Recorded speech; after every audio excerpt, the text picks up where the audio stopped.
ስለማይነገር ስጦታው እግዚአብሔር ይመስገን። ከዚህ በላይ የፍቅር ካባ ያብዛላችሁ፣ መወደድን፣ መፈቀርን፣ ፍቅራችሁን፣ ዘራችሁን እንደ ምድር አሸዋ ያብዛላችሁ። ከክፉ ነገር ሁሉ ፈጣሪ ይጠብቃችሁ። ከምቀኛ ከጥላታችሁ መድኃኔዓለም ይጠብቃችሁ።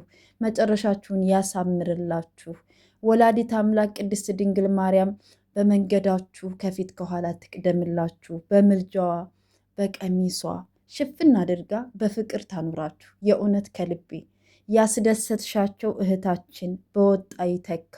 ጤናሽን መድኃኔዓለም ይመልስልሽ የኔ እናት። የእውነት የሰውን ደስታ የሰውን ስኬት የምትፈልጉ በሙሉ ለሰው ደስታ ሰውን የምታስደስቱ የምትሰጡ ከመስጠትም አልፎ ደግሞ ሰው ሲደሰት አብራችሁ የምትደሰቱ በሙሉ ፈጣሪ የልባችሁን መሻት እውነት ይሙላላችሁ። እኔ ዛሬ ማርያምን ነው የምላችሁ ሀይሚዬና ብሩኬን በካባው ሳያቸው ፈቷቸውን በእውነት እንባዬ ጥርዝዝ ነው ያለው። መቤቴ ነው። ሽምግልናውም ሰርጉም እንግዲህ መጀመሪያ እቅዳችንን አሳክተን ነው ብለዋል። እንግዲህ እቅዳቸው ፈጣሪ አምላክ እንግዲህ በቶሎ አሳክቶ እንግዲህ በትዳር በልጅ ባርኳቸው እንዲኖሩ ሁላችሁም በጸሎታችሁ በዱዓችሁ የምትወዷቸው የምታከብሯቸው በጸሎታችሁ አስቧቸው ማለት እወዳለሁ። የኛ ስስቶች የኛ እንቁ ምንም ነገር ብትሰሩ ምንም ነገር ብታደርጉ በእናንተ ላይ ውበት አለው፣ ድምቀት አለው፣ ፍቅር አለው፣ ሰላም አለው። የእውነቴ ነው፣ ከልቤ ነው። እኔ በደንብ አድርጌ ስለማውቃቸው ነው፣ ከድሮም አንስቶ ስለምከተላቸው ማለት ነው። እና እሱ ነውብኛል። እንግዲህ ምንም ማድረግ አልችልም። ስለ ጨሪቃዎች ፍቅር ደግነት መልካምነት እኔ ብናገር አልጠግብም። እሺ ሰምታችኋል። እና በጣም ነው የምወዳቸው፣ በጣም ነው የማከብራቸው። እና ዛሬ ራሱ በቃ ማርያምን ማለት ነው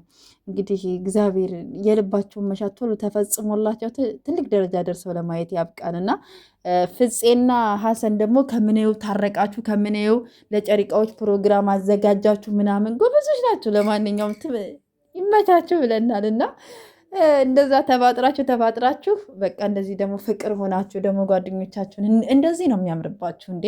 የምትወዱትን ሰው የኔ የምትሉትን ሰው እንደዚህ ስታስደስቱ ከሚያስደስተው ሰው ጎን ሆናችሁ ደግሞ አብራችሁ ተባብራችሁ እንደዚህ ውብ ድምቅ ስታረጉት ትለያላችሁ። ለማንኛውም ማለት ነው እና ጨሪቃዎችዬ እንግዲህ ደግሞ ትልቅ ደረጃ ድረሱልን። የእውነት በጣም ነው የምታምሩት። በቃ ተጋብታችኋል። ከዚህ በላይ ምንድን ነው የሚቀራችሁ? ቆይ ያው ሀይሚዬና ብሩኬ እኮ ያው በቃ አንድ ቤት ውስጥ ነው የሚኖሩት። ታውቃላችሁ፣ ፍቅረኛሞች ናቸው። ባልና ሚስት ነን ይላሉ።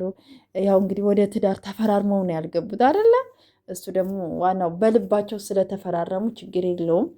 ግን ደግሞ ያው በቃ እኛ ማየት ስለምንፈልግ ነው። ታውቃላችሁ የእኛ ነገር እኮ እና ለማንኛውም በጣም ደስ የሚል ጊዜ ነበረ። የእውነት በጣም ደስ ብሎኛል። እግዚአብሔርም በጣም ደስ ያለኝ ፈቷቸውን ሳይ እኔ ራሱ በጣም ነው የደነገጥኩት የነበረው ማለት ነው። ምን እየተካሄደ ነው ብዬ ማለት ነው። ግን የብሩኬን እንትኑን ሳይ አለባበሱን ሳይ አይ በቃ ሰፕራይዝ ተደርገው ነው ምናምን ብዬ አሰብኩት ማለት ነው። እና ውድ ቤተሰቦቼ በያላችሁ በሰላማችሁ ብዝት ይበርልኝ። ላይክ፣ ሰብስክራይብ፣ ሼር እያደረጋችሁ አበረታቱኝ። አመሰግናለሁኝ።